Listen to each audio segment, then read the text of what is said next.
¿cómo están? Bienvenidas, bienvenidos y bienvenides a Política en Femenino. Estamos en esta 5ª temporada. Ya saben que este es un espacio donde mujeres creamos y co-creamos para hablar de los temas que más nos interesan en este momento.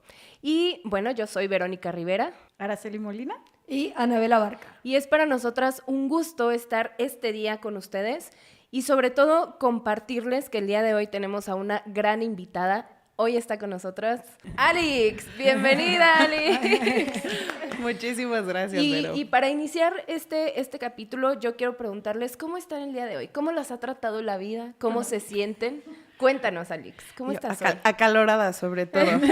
Sí, de verdad. No, de maravilla. Muchas gracias por invitarme. Creo que es fundamental y eso es parte del cómo me siento. Es increíble tener espacios de mujeres, para mujeres y para otras personas, ¿no? Pero desde una visión mucho más fresca, así que me siento sumamente honrada por estar aquí. No, hombre, pues al contrario, el honor es todo nuestro y la verdad es que estamos aquí emocionadas justo porque esta 5ª temporada pues la estamos creando con personalidades como tú, con personalidades que están haciendo y trascendiendo en nuestra sociedad y ponernos a reflexionar sobre lo que está pasando y sobre cómo podemos incidir positivamente desde todas nuestras trincheras. Yo también estoy muy contenta, Alix, que estés aquí con nosotros. Pues estás entre colegas, Anabel y yo somos abogadas también, y creo que es algo bien importante el visibilizar y hablar de un tema tan importante como es el machismo en general, ¿no? ¿Qué es lo que se vive y cómo es el sistema en relación a eso? Entonces, muchas gracias por estar, Alex Streamer, con nosotros y adelante, vamos a comenzar con una dinámica a la que le llamamos lo dije o la pensé. Yo así es la historia de mi vida, porque nunca sé si lo dije o lo pensé. Yo vivo sin filtro, entonces bueno. Ya somos dos, eso va a estar interesante. ¿Sí? No, bueno, esa es la historia de mi vida, vivir sin filtro, y consiste en que hay un papelito en la mesa, que no nos pueden ver, ya lo saben, pero bueno, se lo pueden imaginar en Spotify, y hay una preguntita, tú nos las haces, nosotras respondemos, y también tú respondes al final. Súper. Adelante, sí. La puedes leer. Venga, A ver. ¿estás lista para esa pregunta? Estoy lista. ¿Ustedes? No, nosotros no estaríamos segura. Ok. A ver, si tuvieras la oportunidad de cambiar o modificar alguna ley, ¿cuál sería y por qué? Yo la verdad, justo, o sea, vamos, no conozco los marcos legales así tan estructurados, no estudié eso, pero tampoco me es desconocido el tema, por supuesto. Y yo, ¿a qué me enfocaría en las leyes?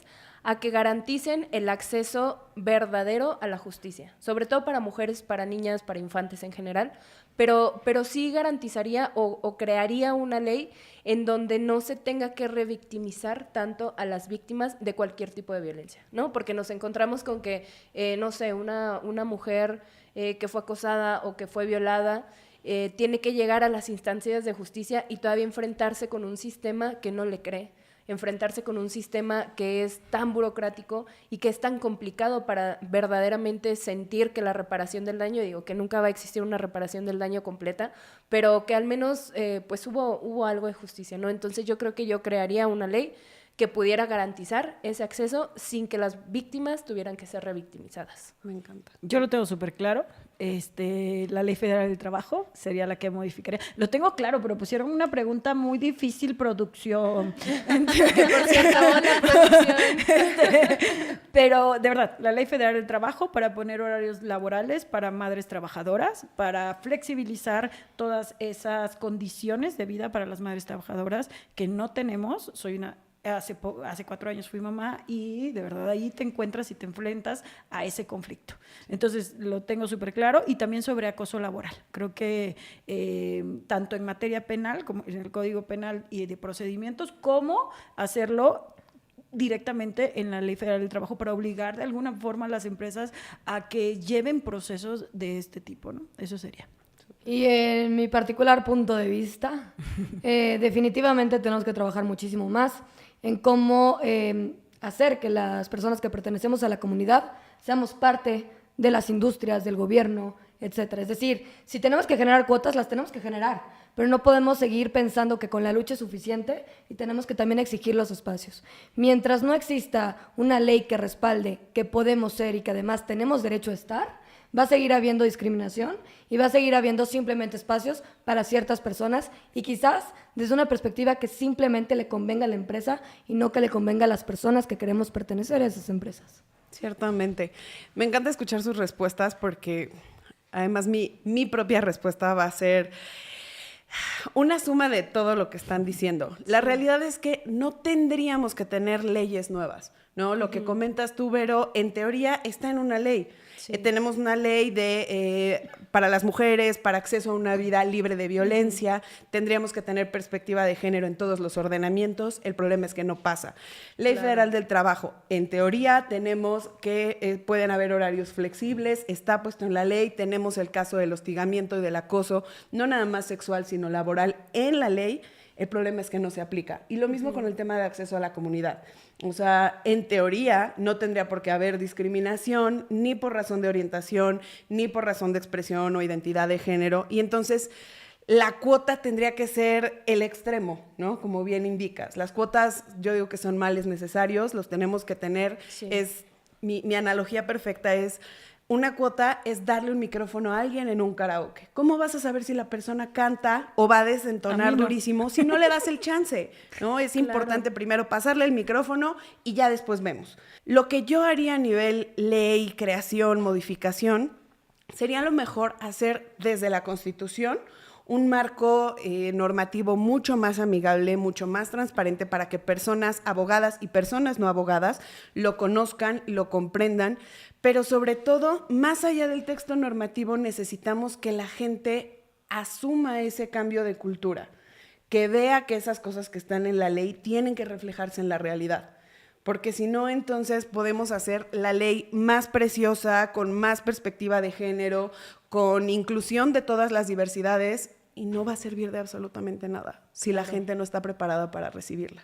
La pregunta que yo te haría respecto a lo que acabas de decir es, ¿tenemos que estar preparadas, preparados, preparades, o tenemos que buscar que se preparen? Porque también muchas veces es decir, pues la neta es que pues es más fácil decir no está preparado, como la clásica pregunta, oye, ¿está capacitado el país o cualquier país para que una mujer gobierne, sí o no? Y muchas veces como de, o sea, ¿por qué tenemos que estar preguntando eso? Más bien es, ¿qué tenemos que hacer para que la gente esté preparada y no tener que esperarnos a que esté preparada para hacerlo? Claro, es que no es un camino y no es un final. La preparación de la que hablamos es un cambio constante, es una capacitación permanente y no nada más capacitación en términos de hay que dar clases de... Sí es importante, pero no es lo único.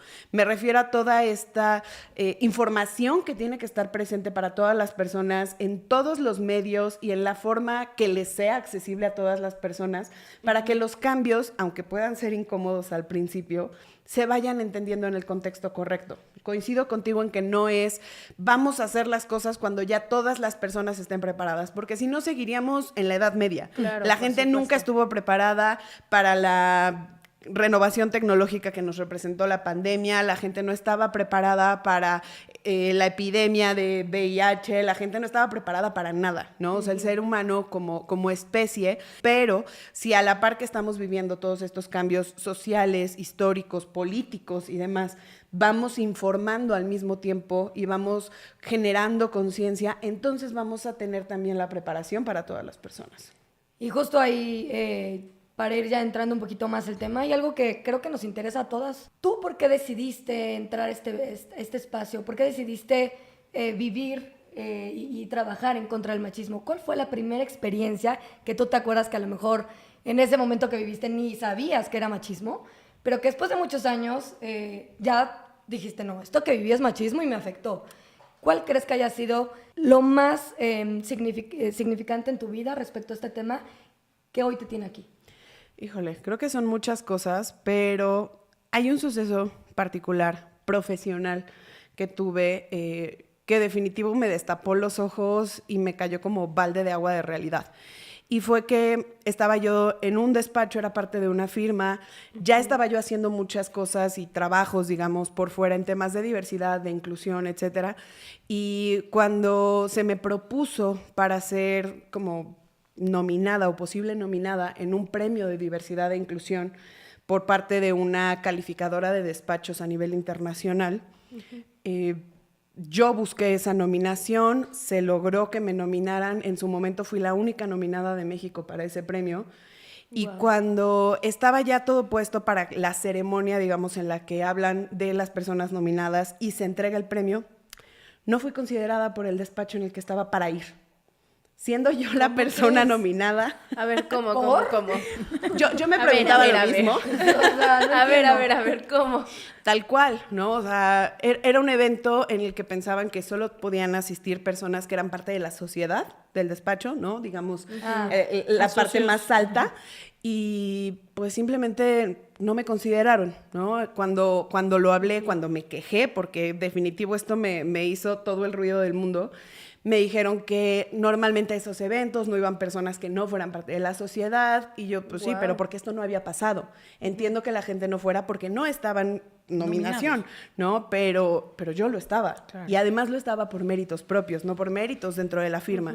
Entonces, cuando estaba como peleando por todo esto y que finalmente logré ir a ese evento, me di cuenta que de verdad todo este sistema de opresión que siempre he visto y que de alguna u otra manera siempre he buscado como resaltar, también me estaba afectando en formas que ni siquiera lograba medir, ¿no? O sea, como que estamos tan acostumbradas a vivir machismos que es parte de nuestra cotidianidad.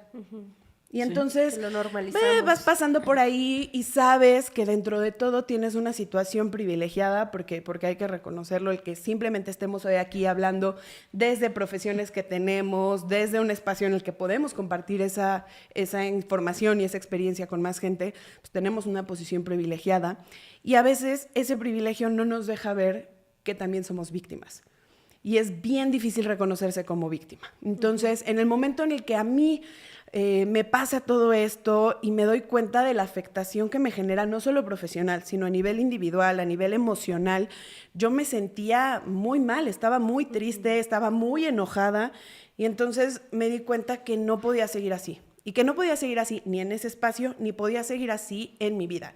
Que tenía que tomar de alguna manera esta causa todavía con mucho más brío para visibilizar las injusticias que suceden a las mujeres, a las disidencias, a las personas que forman parte de la diversidad.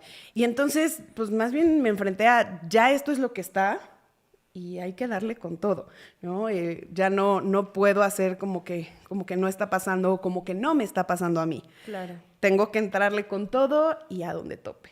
Pues sí. Hay una frase que dicen que no hay feminista que no se pueda convertir feminista sin su propia historia. Cierto. ¿No? Y yo creo que lo que tú estás viviendo es justamente eso. Es decir, Claro. te tocó vivir algo que te afectó en todas tus dimensiones y dijiste, ni modo. O sea, quizás no compartí este discurso, pero hoy lo comparto y lo lucho y me voy a deconstruir para estar más preparada para luchar, ¿no? Claro, coincido. Una se hace feminista por su propia historia. Y nos vamos volviendo cada vez más, ¿no?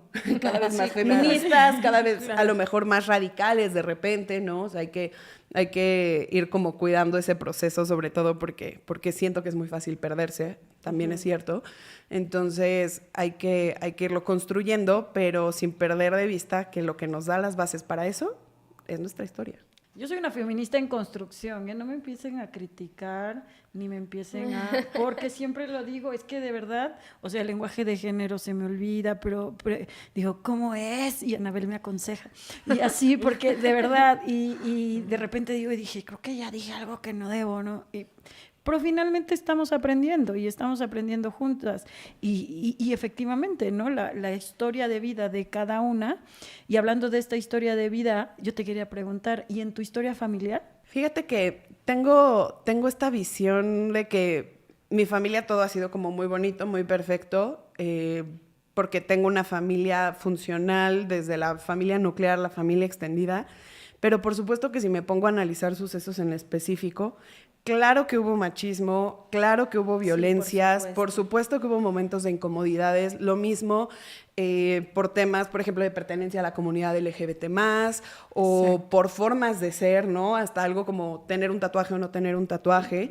Y más bien lo que hoy reconozco es que con independencia de las cosas que hayan pasado, así igualito como lo dices tú, mi familia también está en un proceso de deconstrucción y están en un proceso de aprendizaje en el que a veces en mayor medida, a veces un poquito menos, me han ido dejando como transmitirles esto que yo estoy viendo y están con la disposición de aprender, ¿no? O sea, el año pasado, por ejemplo, les comparto que tuve a bien ahí organizar una plataforma para incluirla en la Marcha del Orgullo y bueno, fue todo un relajo. Y mientras estábamos terminando de montar tal cual la plataforma y poniendo que si los globos y que si la manta y que la pancarta y no sé qué tanto, fueron mis papás. Fue mi mamá, fue mi papá y estuvieron ahí conmigo viendo algo que nunca habían visto porque jamás se han parado en una Marcha del Orgullo, mucho menos me habían visto a mí en esa interacción. Y entonces el simple hecho de que estuvieran ahí un rato, dije, estamos logrando cambios, ¿no? O sea, ya no nada más es el discurso de te apoyo, te quiero, eres mi hija, sino que además me intereso de alguna forma en estar en algo que te visibiliza a ti y que estás haciendo no solo por ti, sino por más gente.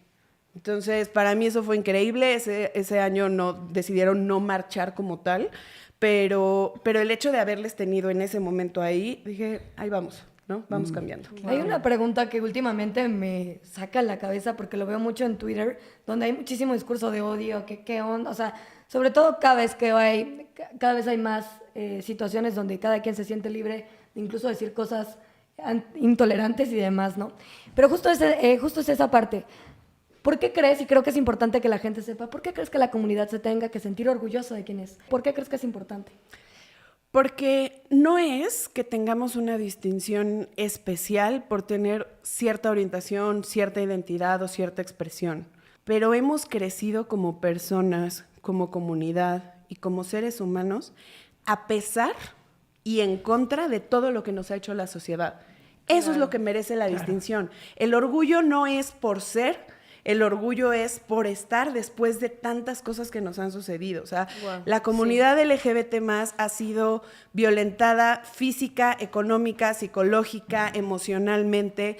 Hemos sido violentadas como comunidad por nuestros círculos cercanos, por las personas que tendrían que protegernos, por las autoridades, por aquellos grupos que en teoría tendrían que funcionar como contención. Y si como personas hemos logrado vivir o sobrevivir, porque hay mucha gente que sobrevive, ¿no? O sea, que han vivido tantas cosas que les han afectado a tales grados que incluso levantarse por la mañana es el mayor logro de sus vidas. Claro. De eso nos sentimos con orgullo. Eso es lo que hay que celebrar. Estoy llorando. Sí. ¡Qué increíble! ¿Podemos aplaudir? Gracias. Sí, gracias. Me encantó, Alix. Y yo digo, en el mismo sentido de justamente cómo demuestras tu orgullo, y cómo lo llevas a todos los ámbitos de tu vida, yo te quiero confesar algo. Yo te conocí a ti por todo el tema que sucedió justo en la Libre de Derechos. Y la verdad es que a mí me movió mucho el cómo tú peleaste contra un sistema patriarcal académico, que eso existe y que está. Entonces, me gustaría preguntarte cómo fue tu experiencia, qué fue lo que sucedió y cómo a raíz de lo que sucedió tú pudiste decir, ¿saben qué? Esta es mi bandera y esto voy a defender.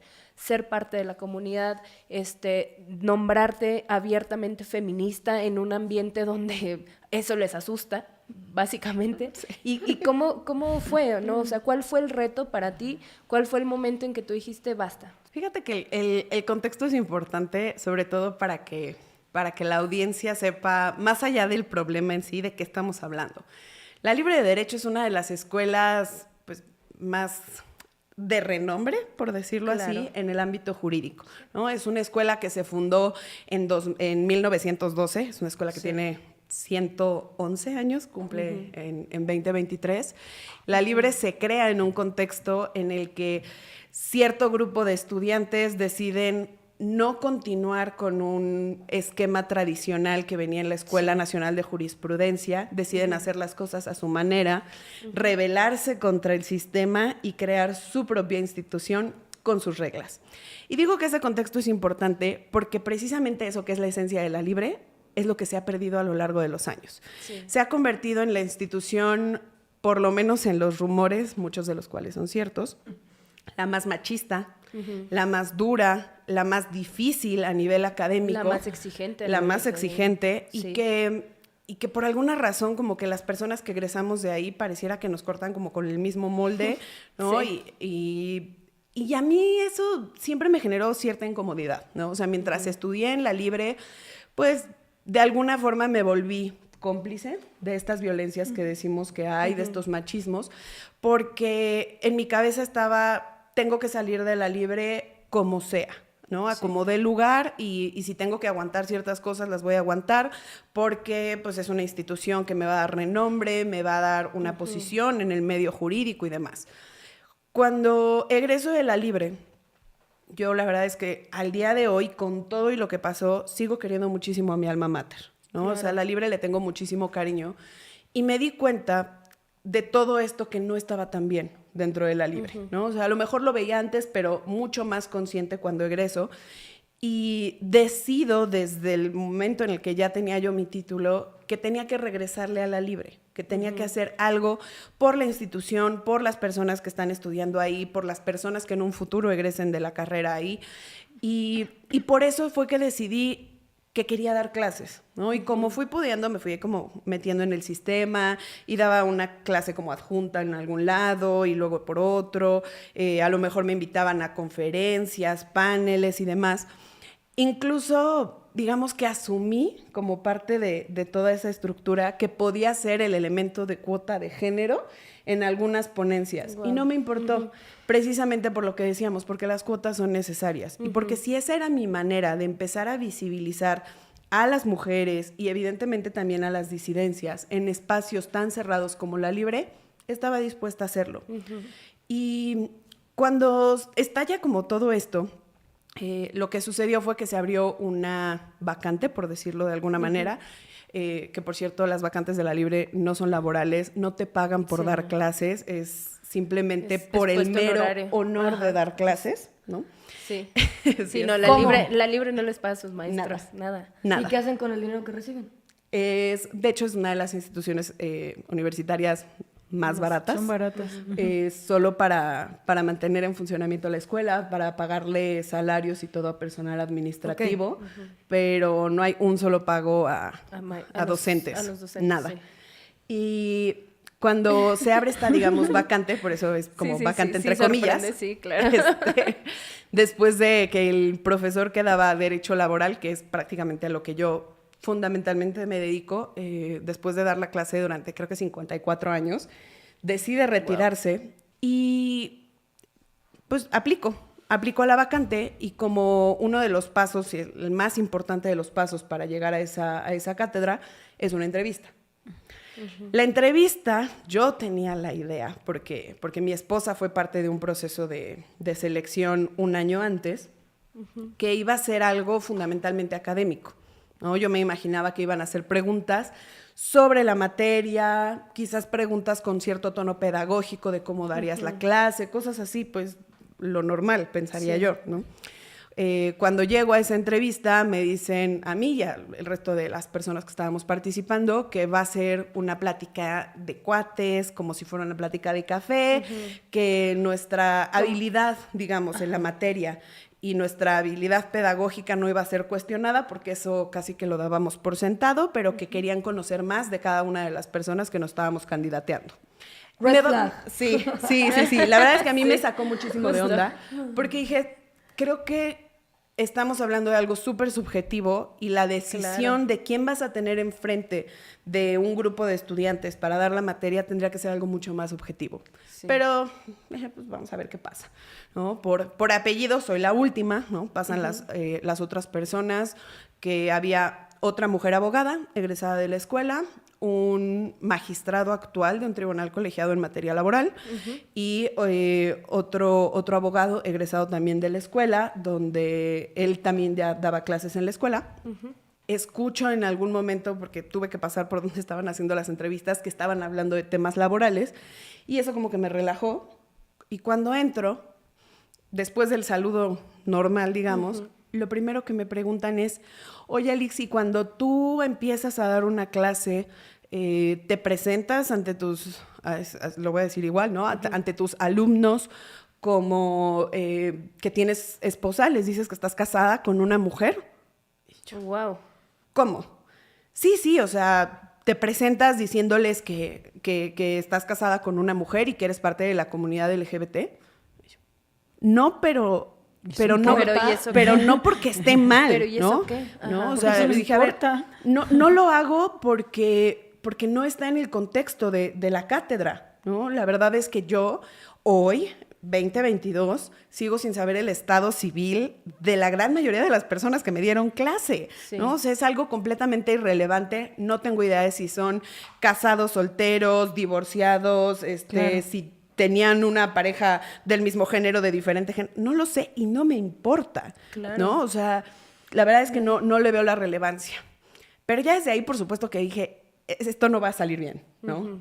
El resto de las preguntas y el resto de la entrevista que duró, a diferencia de con las otras personas participantes, duró 90 minutos, ¿no? Wow. O sea, fueron 90 minutos de escuchar cosas que nada tenían que ver ni con la materia, ni con la forma de dar clase, Híjole, qué sino fuerte. todas referenciadas a que sí pertenezco a la comunidad, que si me considero feminista, que cuál era mi postura en relación con el aborto, que cómo atendería si alguien estuviera en contra de mi postura del aborto en clase. Y yo como, pues ni siquiera eso sucedería, ¿no? O sea, no hay cabida al tema del aborto en una clase de derecho laboral, ¿no? Sí, o sea, por si supuesto. viera yo a lo mejor penal o algo así, entendería, pero en laboral, horrible, horrible. Y la verdad es que yo no atinaba más que a contestar casi que como en automático, muy molesta. Sí, no, y me imagino que hasta en un punto a la defensiva, ¿no? Así como que ya me lo estás preguntando. Lo peor nomás es que por- no. ¿No? Esa es la parte que tengo que confesar y es que en ese momento estaba yo tan sacada de onda que esta visión de Alex revolucionaria y confrontativa, incómoda y demás, en ese momento se cuenta que te desapareció. quedaste impactada de y que, yo ¿qué está solamente pasando? no daba crédito. No daba crédito, contestaba y una parte de mí lo único que pensaba es, este es el paso, ¿no? O sea, este es el medio para el fin. Aguántate. Una vez que te den la cátedra, Wow. entonces te encargas de duro. cambiar el sistema, entonces te encargas de hacerle ver a la gente lo que sí tiene que ser y ya luego te peleas, ¿no? O sea, pero ahorita aguántate. ¿Y como alumna había sufrido este tipo de discriminación? Sí. También. Muchas veces. ¿Respecto a tu orientación? ¿O respecto a qué? ¿Por ser mujer? Más por el ¿Qué hecho de era? ser mujer. Por ser mujer, yo Más creo. por el hecho de ser mujer. Sí. ¿No? Durante mi etapa universitaria, en realidad, todo este tema de mi orientación, estaba yo como muy en el periodo de descubrimiento y quizás no era tan visible, ¿no? Claro. Y más bien me encargaba como de primero entender qué demonios con mi existencia y a lo mejor pues no era parte de mi vida universitaria, entonces no lo noté tanto, ¿no? O sea, hubo ahí 2, 3 sucesos incómodos, pero nada grave, pero nada como en ese momento. O sea, en ese momento sentí de verdad que se volvían realidad todos esos rumores horribles de que La Libre era una escuela muy violenta. Tenía yo como 2, 3 cosas que decía, bueno, sí, medio pasa. En ese momento todo me cayó encima. ¿Y qué pasó después? ¿Cómo empezó todo este... ahora sí el que todo circo. sí. No, no, circo, no, o sea, desmadre, fue o todo... sea, sí lo pero fue. real No, y el justo. despertar, Sí, finalmente claro, es una exacto. forma de y fue todo, despertar. neta, fue todo un movimiento, te digo, o sea, yo viviendo en Zacatecas, esto llegó. Y allá también como que algunas activistas feministas empezamos a platicar del tema y compartíamos y veíamos el comunicado que lanzaste. Entonces, sí fue todo un movimiento a lo largo y ancho del país. Sí fue. ¿Y qué pasó? ¿Cómo te sentiste incluso? Surge cuando emiten, ¿no? la decisión de quién se quedaría con la cátedra. Y entonces, en el momento en el que vi que no era yo, que era además una persona que, con todo y que pueda considerar que está calificada, quizás no era la mejor opción, incluso quitándome a mí, ¿no? Simplemente dije, ya no hay el fin que yo estaba buscando, ¿no? O sea, yo decidí aguantarme, decidí callar porque quería estar en ese espacio y después cambiarlo. Esa opción ya no está en la mesa. Claro. Necesito visibilizar lo que pasó. Y sobre todo necesito visibilizarlo ya en ese momento, digamos, más calmada, menos enojada y más consciente de lo que había pasado. Decido visibilizarlo precisamente porque dije, si esto le pasó a Alex Trimmer, que la escuela ya sabe que soy activista, feminista, que digo yo, soy la hija incómoda que tiene la Escuela Libre de Derecho. Si eso me pasó a mí, ¿qué pueden esperar otras personas? Claro. ¿Qué pueden esperar las mujeres? Porque esto me consta, o sea, lo sé de verdad de testimonio directo. Las mujeres que al ingresar a la escuela, en su entrevista de ingreso les preguntan si son feministas. Híjole. Y no saben qué contestar porque tienen miedo, temor fundado de que si dicen que son feministas no las No se admitan. aceptan. Le estás negando incluso la oportunidad de estudiar a alguien simplemente porque tiene una ideología distinta a ti, ¿no? Exacto, Sí. exacto. Entonces, Exacto. por todas esas personas dije, no más.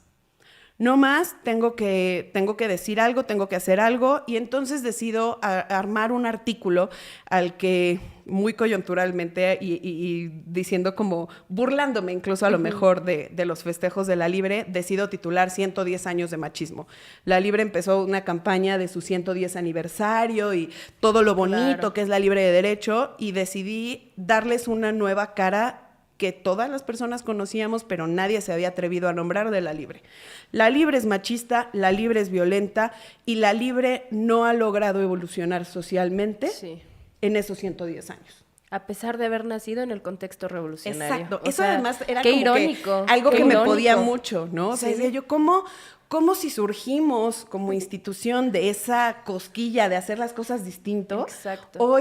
Hoy estamos bien aquí, ¿no? Hoy estamos aceptando esta visión tradicional, cis heteropatriarcal del derecho, Sí. no hay manera, ¿no? Entonces armo este artículo y lo publico en la misma semana de los festejos del 110 aniversario de la escuela, y lo hice con mucho miedo, objetivamente se los Sí, digo, claro, ¿no? por O sea, supuesto. cuando empecé a armarlo, recibí cualquier cantidad de comentarios de no lo hagas, es La Libre, te vas a pelear con Sabes el lo que monstruo estás más grande, haciendo. Sí, el sistema patriarcal le vas a tirar en a lo tu que se carrera, ¿no? O sea, todas van a las bloquear. personas te van a bloquear. Sí.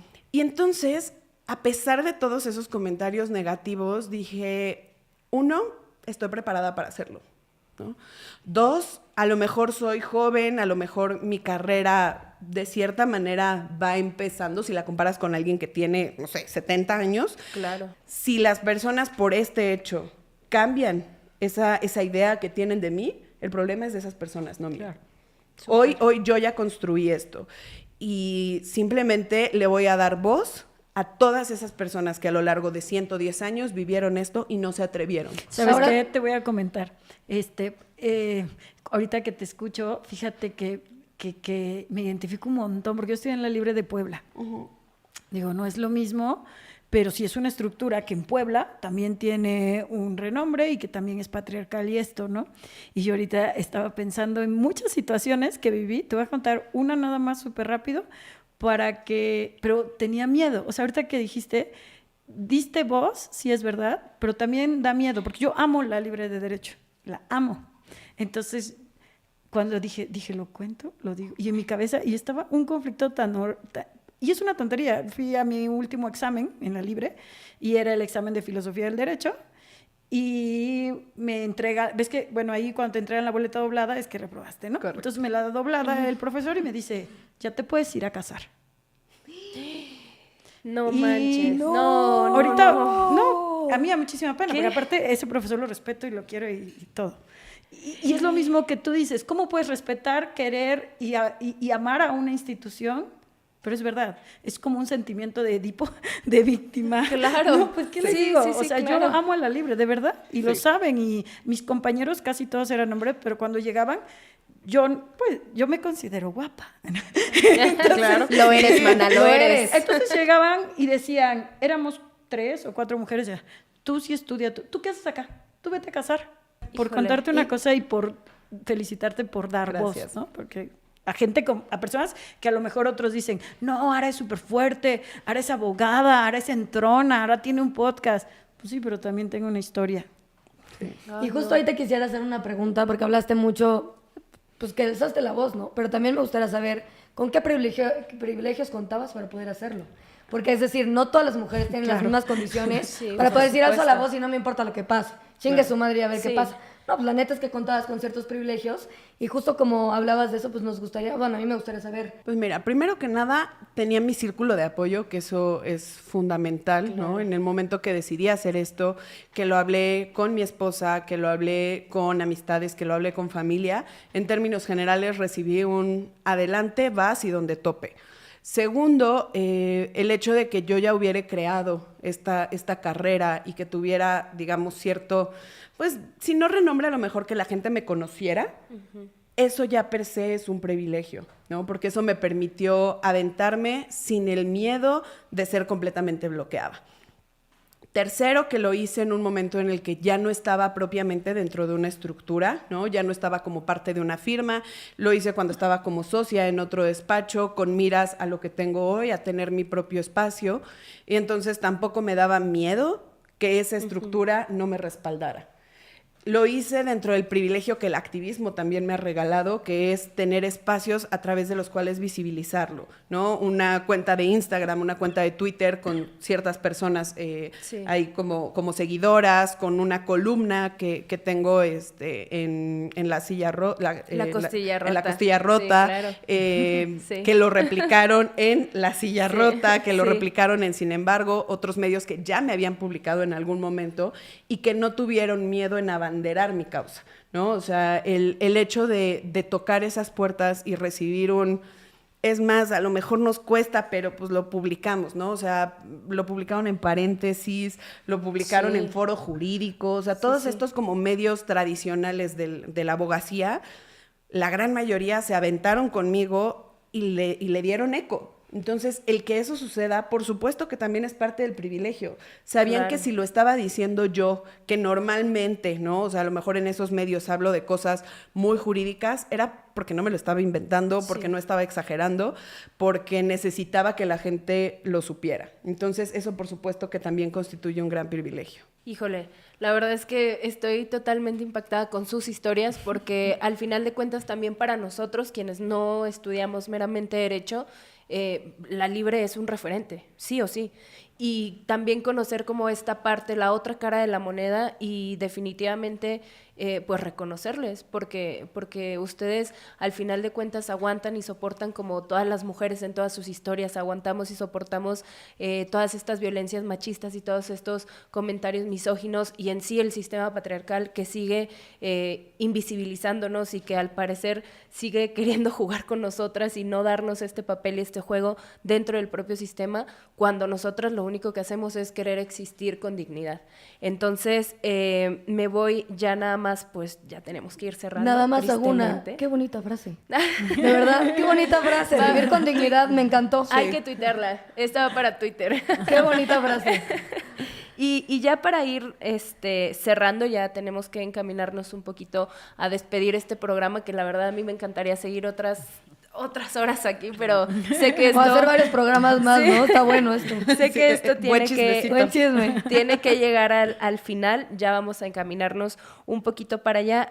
Alix, ¿qué les dirías tú a todas estas mujeres jóvenes que quieren seguir sus sueños y que a pesar de todas estas violencias que vivimos, para que se avienten, para que se atrevan, para que aún con miedo y quizás sin tantos privilegios como probablemente todas en esta mesa los tengamos, ¿qué hacer para seguir adelante y para de alguna u otra manera seguir dándole voz a más mujeres?